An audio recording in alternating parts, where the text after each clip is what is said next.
अधिकारी आणि उपस्थित सर्वच समाज बांधव भगिनीनो आणि सहकारी मित्रांनो, आज आपल्या समाजाचे म्हणजे रोहिदास समाज सेवा संघाची ही 46वी वार्षिक सर्वसाधारण सभा आहे। सर्वसाधारणपणे अशा सभांमधून किंवा अशा पद्धतीच्या कार्यक्रमांमधून हे लवकर होणं गरजेचं आहे। इथं आपले अध्यक्ष माझे मित्र सुरेश चिपळूणकर यांनी आपलं मनोगत अध्यक्षीय मनोगत म्हणून या ठिकाणी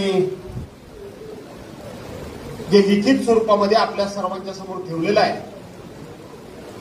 ते वाचल्यानंतर समाजाची वाटचाल ही अतिशय शाश्वत दिशेनं आणि विधायक कामकाजाचा आढावा घेणारी आणि विधायक कामकाजाकरता म्हणून स्थापन झालेली ही समाज संघटना आहे। आणि म्हणून त्यांनी सामाजिक पातळीवरती आपण कोणकोणते कार्यक्रम राबवतो आहोत, कोणकोणते कार्यक्रम आम्ही राबवू इच्छितो, त्याचा त्यांनी या ठिकाणी आपल्या मनोगतामध्ये आढावा देखील घेतलेला आहे आणि आपलं मनोगत देखील व्यक्त केलेलं आहे। घर आहे तिथे कुठेतरी कुरबुरी असतातच, भांड्याला भांडं लागणं स्वाभाविक आहे,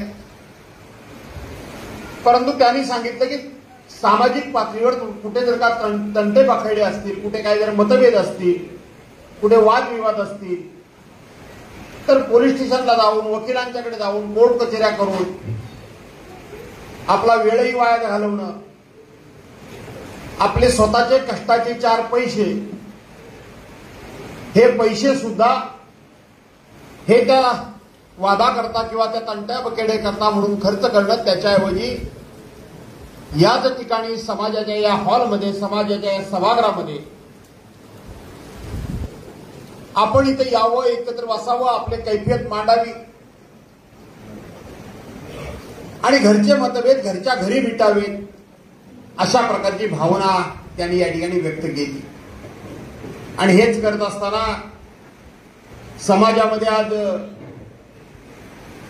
चांगल्या प्रकारची उन्नती करणारे, प्रगती करणारे, वेगवेगळ्या क्षेत्राला नावारूपाला येणारे अशा आपल्या समाज बांधवांचं कौतुक करावं, सत्कार करावा आणि सत्कार करून त्यांना प्रोत्साहन द्यावं, त्यांना प्रेरणा द्यावी, त्यांनी केलेल्या उत्तम अशा कामगिरीचं कौतुक करावं आणि हे कौतुक संपूर्णपणे समाज बांधवांच्या समोर वार्षिक सभेमध्ये करावं की जेणेकरून त्यांचं झालेलं कौतुक या कौतुकातून समोर बसलेली उद्याची तरुण पिढी, ही तरुण पिढी काहीतरी त्यातून प्रेरणा घेईल, आदर्श घेईल। ते निश्चित बघा अशा प्रकारचा माझा देखील मान सन्मान, माझा देखील सन्मान, माझं देखील कौतुक हे समस्त समाजासमोर व्हावं, याकरता माझ्याकडून देखील 2 चांगली कामं व्हावीत, अशा प्रकारची एक ईर्ष्या घेऊन, अशा प्रकारचा एक विचार घेऊन आजच्या ह्या सर्वसाधारण सभेमधून जातील। आताच आपण इथं बघितलं संतोषजी सावर्डेकरांचा आपण सत्कार केला। आज आपल्या महाराष्ट्रामध्ये 4 कृषी विद्यापीठ आहेत, 4, आणि या 4 कृषी विद्यापीठांमध्ये स्वतःच्या उत्पन्नावर सरकारच्याकडून फार अनुदानाची अपेक्षा न करता उरलेली 3 विद्यापीठ आहेत जी सरकारच्या अनुदानावरच चालतात। मित्रांनो, तुम्हाला कदाचित माहिती आहे, मला माहित नाही, पण उरलेली 3 विद्यापीठ ही सरकारच्या अनुदानावरच चालतात। पण असं एकमेव विद्यापीठ आहे की ज्या कोकणामध्ये कुठल्याही प्रकारची साखर कारखानदारी नाही, कुठल्याही प्रकारची सूतगिरणी नाही, कुठल्याही प्रकारची सहकारी चळवळ नाही, कुठल्याही प्रकारचा सहकाराचा पाठबळ आणि त्या ठिकाणी पाठिंबा नाही, तरी सुद्धा स्वतःच्या कल्पकतेवर, स्वतःच्या नवनवीन संशोधनातून, स्वतःच्या उत्पन्नातून चालणारं एकमेव विद्यापीठ आहे ते म्हणजे आपलं दापोली कृषी विद्यापीठ आहे। डॉक्टर बाळासाहेब सावंत कोकण कृषी विद्यापीठ म्हणून त्याचं नाव झालंय, नामांतर झालंय। आणि त्या विद्यापीठाचे कुलसचिव. मला तुमची सर्व्हिस किती शिल्लक आहे मला माहित नाही, आणि मग भावे सरांची किती आहे अडचण आहे, पण हरकत नाही. त्या अशा एका नावाजलेल्या खूप मोठ्या स्वयंपूर्ण अशा प्रकारच्या विद्यापीठाचे कुलसचिव, म्हणजे कुलगुरूंच्या नंतर ज्यांचा बहुमान आहे, ज्यांना अधिकार आहे, ते कुलसचिव आपल्या समाजातले संतोष सावर्डेकर होणं हे सुद्धा आपल्या सर्वांच्या दृष्टीने अत्यंत कौतुकास्पद गोष्ट आहे. आणि म्हणून त्यांचा सत्कार या ठिकाणी होण्यातून निश्चितपणे बाकीच्या तरुणांना एक चांगल्या प्रकारची प्रेरणा मिळेल. बाकीच्या तरुणांच्या मनामध्ये निश्चितपणे अशा प्रकारचा दृढसा आत्मविश्वास, दुर्दम्य आत्मविश्वास जागा होईल की मला सुद्धा संतोष सावर्डेकरांप्रमाणेच मोठं झालं पाहिजे, मला सुद्धा संतोष सावर्डेकरांप्रमाणेच काय ना काहीतरी अचीव केलं पाहिजे, की जेणेकरून समाज माझी देखील अशा पद्धतीनं सगळ्या समाजाच्या देखत कौतुकाची थाप माझ्या पाठीवर मारेल. हे कार्यक्रम एवढ्या करता करायचे असतात. या कार्यक्रमातून अशा प्रकारचे काही ना काही चांगले विचार आपल्याला घेऊन जाता येतं, आणि म्हणून हे कार्यक्रम करायचे आहेत. रापा राहिला प्रश्न, आपण माझा देखील सत्कार केला. सुरेश शेठ चिपळूणकरांची अचानकपणे तब्येत बिघडली. गेली अनेक वर्षे ते समाजाचं काम करतायत, समाजाच्या अध्यक्षपदावर मला वाटतं ते बरेच वर्ष तेच आहेत. पूर्वी पण एकदा मी कधीतरी आलो होतो या कार्यक्रमाला 1-2 वेळा, तेव्हाही अध्यक्ष तेच होते, आता पण तेच अध्यक्ष आहेत. आणि आमचे पंत संतोषजी तिकडे लक्ष देऊ नये. पंत बघा एव्हरग्रीन मॅन, कायम तरुण. मी कित्येक वर्ष त्यांना बघतोय, बरोबर आहे ना पंत, कायम तरुण. आणि म्हणून त्यांचं मार्गदर्शन तुम्हाला सुद्धा लाभतंय. आम्ही सुद्धा यंदाच्या निवडणुकीमध्ये निवडून आलो म्हणून तुम्ही माझा सत्कार केला असं मला वाटतं, होय ना? हो, सुरेश शेठ म्हणाले की आम्हाला तुमचाही सत्कार करायचा आहे. तुम्ही निवडून आला, आणखी कोणाकोणा बोलवलं मला माहित नाही, पण सत्कार आपण सर्वांनी केला. मी आपल्या सर्वांना मनापासून धन्यवाद देतो. मी काही गोष्टी ह्या वेळेनुरूप त्या त्या वेळेला त्या त्या ठिकाणी जर काही प्रसंग घडले तरच मी सांगतो, नाही तर सांगत नाही. सध्या माझ्यावर खूप मोठा जातीयतेचा आरोप सुरू आहे. केशव वाचला असाल तुम्ही, कदाचित वाचल की नाही वाचलं. लढाई सुरू आहे माझी, आणि सदासजी मी लढाईला कधी तोंड फोडत नाही, पण एकदा का लढाईला तोंड फुटलं तर मात्र मी माघार कधी जात नाही, हे मी तुम्हाला आत्ताच सांगून टाकतो. आणि म्हणून सुरू झालंय सध्या माझ्या बाबतीत. काही निवडणुकीच्या वेळेला सुद्धा अशाच पद्धतीनं माझ्यावर एका समाजाने आरोप केला की भास्कर जाधवने आमच्यावर जातीयतेचा आरोप केला, जातीयवादी शब्द उच्चारले. झालं. सध्या समाज, जात, धर्म म्हणजे एक प्रकारची अफूची गोळी आहे. लोक खरं बघत नाही, खोटं बघत नाही, कारण शोधत नाही. का असं घडलं असेल, कशाला असं घडलं असेल, घडलं की नाही घडलं याचा कधी कोणी शोध घेत नाही. ऐन निवडणुकीमध्ये माझ्यावर आरोप झाला की भास्कर जाधवांनी बौद्ध समाजाबद्दल खूप मोठी कठोर अशी टीका केली. कुठे केली तर म्हणाले सभेमध्ये केली, जाहीर सभेमध्ये. तुम्हाला गंमत सांगतो की जी सभाच झालेली नाही, सभाच झालेली नाही, आणि मग ऐन निवडणुकीमध्ये हे वार खूप मोठा असा पद्धतीनं फार म्हणजे फारच चर्चेला गेलं. मी त्याच्यावर काही भाष्य केलं नाही, दुर्लक्ष अजिबात करून टाकलं. शेवटच्या क्षणापर्यंत पोलिसांनी नाना तऱ्हेची सत्ता तर माझ्या विरोधातली होती. अनेक प्रकारची चौकशा झाल्या. मी एसपीना एकदाच फक्त सांगितलं, एसपी मला रोज हे सांगायचे, आज यायला पाहिजे, स्टेटमेंट द्यायला पाहिजे. येणार नाही, एकदाच येईल. तुमच्याकडे पोलीस यंत्रणा आहे, सरकार तुमचं आहे, तुमच्याकडे सीआयडी आहे, तुमच्याकडे लोकल ब्रँच आहे, सगळ्या चौकशा करा. अशी एखादी सभा झाली असेल, त्या सभेमध्ये एखादा शब्द मी उच्चारला असेल तर सरळ मला अरेस्ट करा, अटक करा. पण जर मी उच्चारलाच नसेल तर मात्र तुम्ही मला रोज रोज बोलवाल आणि दबावाखाली आणून तुम्ही मला या ठिकाणी अडचणीत आणण्याचा प्रयत्न कराल तर मी अजिबात घाबरणारा माणूस नाही. मी अजिबात घाबरणारा माणूस नाही. एसपी म्हणून धनंजय कुलकर्णींना मी आव्हान केलं की मला माहित आहे तुमच्यावर दबाव आहे, पण पोलीस म्हणून तुमची सत्वपरीक्षेची वेळ आहे. सत्याच्या बाजूला उभं राहण्याची ही तुमचा कसोटीचा काळ आहे. जर माझ्यामधून काही चूक झाली असेल तर मी स्वतःहून शिक्षा मला करा म्हणून सांगेन, पण तुमच्यावर दबाव आहे म्हणून तुम्ही सत्याचा आलाप करू नका. एक उच्च वरिष्ठ पोलीस अधिकारी म्हणून तुम्ही जेवढं म्हणून शोधायचं तेवढं शोधा, आणि तुम्हाला जर काही चूक सापडली तर माझ्यावर कारवाई करा. मला धन्यवाद दिले पाहिजेत त्यांनी सांगितलं की अशा प्रकारची कुठलीही सभाच झालेली नाही आणि भास्कर राऊत असं कधी बोललेच नाही. आता ब्राह्मण समाज सध्या माझ्या पाठीमागे लागला हात धुवून. ब्राह्मण म्हणजे या सभेमध्ये मी ब्राह्मण हा उल्लेख सुद्धा केला नाही. माझं भाषण काढून बघा, 6 तारखेचं हेदवताडमधलं माझं भाषण काढून बघा की मी ब्राह्मण हा शब्द सुद्धा उच्चारला नाही. ब्राह्मण ह्या समाजाबद्दल काही ब्राह्मण समाज म्हणून बोललो नाही. मी एक गोष्ट जरूर बोललो की गेले कित्येक वर्ष अनेकांनी खोती गाजवली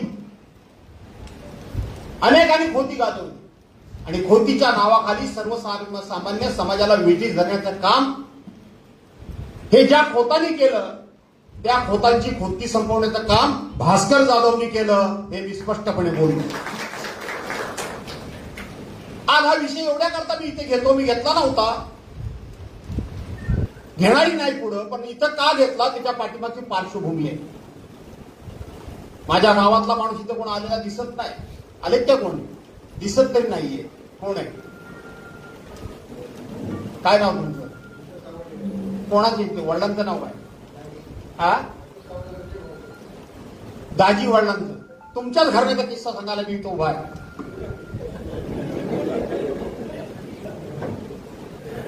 मला माहित नव्हतं की हे दाजी सावर्डेकरांचे चिरंजीव. माझे वडील, माझं घराणं, आम्ही तुरुंबव आणि यांचे आजोबा रामचंद्र सावर्डेकर, विचारा, यांना पण माहित नाही. यांच्या वडिलांसह 6 भाऊ, दाजी सावर्डेकर, काशीराम सावर्डेकर, महादेव सावर्डेकर, शिवाजी सावर्डेकर आणि लिंबाजी सावर्डेकर. ह्यांच्या 2 आत्या, एक रामी आणि एक काशी, यांच्या 2 आत्या. आता ह्या गोष्टीला 50 वर्ष होऊन गेली, पण मला आठवतंय ही हे 4 भाऊ, 4 की 6, 4 झाले ना, किती झाली? 5. दाजी, काशीराम, महादेव, शिवाजी आणि लिंबाजी 5 आणि 2 बहिणी. आणि यांचे आजोबा जे होते ना, ते आता असं बोलणं बरोबर नाही, ह्यांना माहित असेल कदाचित, पंतांना मस्तावर होते. ते असे कोणाला घाबरायचे नाहीत बिलकुल. आणि आमच्या गावाने एक निर्णय घेतला की त्यांना वाळीत टाकायचं. वाळीत म्हणजे काय? आताच्या पद्धतीनं बहिष्कृत करायचं त्यांना, कुठल्याही प्रकारे कुणी त्यांना मदत करायची नाही. गावाची बैठक बसली आणि त्यांना वाळीत टाकायचा निर्णय झाला. माझ्या वडिलांनी विचारलं की तुम्ही त्यांना वाळीत टाकताय, त्याचं कारण काय, त्यांची चूक काय, त्यांचा दोष काय, हे तुम्ही सांगितलं पाहिजे. गावानं आमच्या वडिलांना नाना तऱ्हेनं सांगवायचा प्रयत्न केला, समजवायचा. माझे वडील काय ऐकायला तयार नव्हते. माझ्या वडिलांना गावानं शेवटी नाना तऱ्हेनं सांगितलं. माझ्या वडिलांनी सांगितलं तर दोष सांगा. गावानं असं विचारलं, गाव म्हणजे एक बोलायचा खोत कोणतरी, बाकीचा गावच. आणि म्हणून त्यांनी विचारलं की तुम्ही गावाबरोबर आहात का? जातीचा उल्लेख केला. सावर्डेकरांबरोबर तुम्ही आहात. त्यावेळेला जातीचा उल्लेख करूनच चर्चा व्हायची. खरं आहे का खोटं आहे? सावर्डेकरांबरोबर आहात. माझ्या वडिलांनी सांगितलं मी गावाबरोबर आहे, मी गावाबरोबर आहे. मग गावाबरोबर आहात तर मग सावर्डेकरांची बाजू का घेताय? सावर्डेकरांचा चूक काय, का विचारताय? माझ्या वडिलांनी सांगितलं मी गावाबरोबर आहे, याचा अर्थ मी अन्यायाबरोबर नाही. मी गावाबरोबर आहे याचा अर्थ मी अन्यायाबरोबर नाही. आमच्या गावानं जाहीर घोषणा केली देवळावर, शारदा देवीच्या देवळामध्ये बसून, की आम्ही 16ने गाव. मी सावर्डेकर उल्लेख करतोय, त्यांनी जातीचा उल्लेख करून सांगितलं आम्ही 16ने गाव त्याच्यावर अन्याय करतोय. भाऊराव, माझ्या वडिलांना सांगितलं तुम्ही कोणाबरोबर आहात? तुम्ही कोणाबरोबर आहात? आम्ही अन्याय करतोय, तुम्ही अन्याय कोणाबरोबर आहात? माझ्या वडिलांनी सांगितलं मी गावाबरोबर आहे, पण तुम्ही सावर्डेकरांच्या अन्याय करत असाल तर मी तुमच्या अन्यायाबरोबर नाही, मी सावर्डेकरांच्या बरोबर आहे. परिणाम काय झाला? 14 वर्ष सावर्डेकरांच्या बरोबर आम्हाला वाळीत ठेवलं. 14 वर्ष. आमच्या घरामध्ये देव नाही, गावातला माणूस कोणी येत जात नव्हता. आज हे विषय खरं सांगण्याचं काही कारण नाही, परंतु काही गोष्टी या काही वेळेला योग्य वेळेला सांगावेच लागतात. कोणी येत नव्हता गावामध्ये. देवीची पालखी आमच्या दरवाजावर आल्यानंतर आम्ही रांगोळ्या काढून ठेवायचो. देवीची पालखी आमच्या घरासमोर आल्यानंतर माझी काकी माझी आई आरती घेऊन उभी राहायची. माझ्या घरासमोर आल्यानंतर पालखी उलटी फिरवली जायची. पाठीवर माझी आई माझी काकी तांदूळ टाकून पालखी पुढे निघून जायची. 14 वर्ष आम्ही भोगली. माझे आजोबा वारले. कालच गोकुळाष्टमी झाली. तो दिवस अष्टमीचाच होता. माझे आजोबा वारले. गावानं प्रस्ताव ठेवला की जर तुमच्या वडिलांचे म्हणजे माझ्या वडिलांना सांगितलं तुमच्या वडिलांचे जर अंत्यविधी व्हायला पाहिजे असतील, अंत्यसंस्कार व्हायला पाहिजे असतील तर गावाची माफी मागा. आम्ही तुमच्या वडिलांचे अंत्यसंस्कार करू, त्यापेक्षा आम्ही कोणी येणार नाही. माझ्या काकांनी माझ्या वडिलांनी माझ्या आजोबांची स्वतःच्या हाताने स्वतःच्या वडिलांची तिरडी स्वतःच्या हाताने बांधलेली मी माझ्या डोळ्याने बघितली आहे. माझ्या डोळ्याने बघितले. एका बाजूला माझी काकीनी, एका बाजूला माझी आई, एका बाजूला माझे वडील, एका बाजूला माझे काका. चौघांनी आपल्या वडिलांचं प्रेत उचललं. चौघांनी. पण आम्ही सावर्डेकरांना सोडलं नाही. माझ्या रक्तामध्ये अन्यायाच्या विरोधात लढणं हे मला शिक्षण माझ्या आईच्या पोटात असतानापासून मला मिळालेलं आहे. अन्यायाच्या विरोधात शिक्षण लढणं. त्यामुळे आज जे काही सातत्याने चाललंय जातीबद्दल ज्याला जन्मात असतं, जन्मापासूनच ज्याला सर्व समाजाचा आदर करायचं शिक्षण मिळालं, एका मागासवर्गीय माणसावर अन्याय होतोय म्हणून स्वतः 14 वर्ष वाळीत राहण्याचं ज्या समाजाने ज्या घराण्यानं काम केलं तो माणूस आज तर जातीयता ही कुठं नाहीच आहे जवळजवळ. पण आजच्या काळामध्ये त्या जातीयतेचा पाठपुरावा करेल असं वाटतं तुम्हाला? वाटणार नाही. आणि म्हणून मी तुम्हाला आज सांगतो, कोण कुठल्या समाजामध्ये जन्माला येतो याच्यावर त्याचं मोठेपणा अवलंबून राहत नाही. कुणीही त्या मानसिकतेमध्ये राहायचं कारण नाही. एक काळ असा होता की ठराविक लोकांनीच लिहावं, ठराविक लोकांनीच वाचावं, ठराविक लोकांनीच फक्त देवाचं नाव घ्यावं, ठराविक लोकांनीच फक्त चांगलं ऐकावं. म्हणजे चांगलं ऐकल्यानंतर सुद्धा त्यांच्या कानामध्ये शिस गरम करून ओतण्याची प्रवृत्ती ज्या काळामध्ये होती त्या काळातून आता आपण पुढच्या काळामध्ये आलेलो आहोत. आणि म्हणून आजच्या ह्या दिवशी तुम्ही जो घेतलेला विधायक मार्ग आहे तोच विधायक मार्ग तुमच्या सर्वांची प्रगती करेल, तुमच्या सर्वांची उन्नती करेल. म्हणून हा सगळा मी इतिहास तुम्हाला सांगितला. हा विधायक मार्गच घेऊन चला. माणूस म्हणून माणसाला माणसासारखं वागवायला शिकले पाहिजे आपण सर्वांनी. मी कोणा एकाला म्हणत नाही, सर्वांनी शिकलं पाहिजे. आणि ते शिक्षण देण्याचं काम या सामाजिक बैठकीवर तुम्ही करता आहात. समाजातल्या मुलांना जगाबरोबर जगाच्या स्पर्धेमध्ये उतरवण्याकरता म्हणून तुम्ही सामाजिक काम या ठिकाणी करतात. त्याबद्दल आपल्या सर्वांना मी मनापासून धन्यवाद देतो.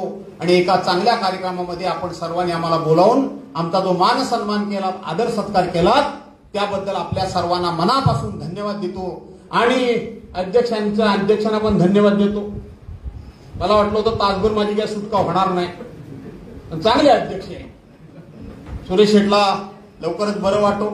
आणि म्हणून ठीक आहे, आमच्या गावातली पोरगी आली ना आमची, माहिती आहे का. आणि म्हणून तुम्हा सर्वांना या ठिकाणी धन्यवाद देतो. आपण सर्वांनी आम्हाला या ठिकाणी बोलावून आमचा जो मान सन्मान केला, आदर सत्कार केला, त्याबद्दल आपल्या सर्वांना मनपूर्वक धन्यवाद देऊन आपल्या सर्वांची रजा घेतो. जय हिंद.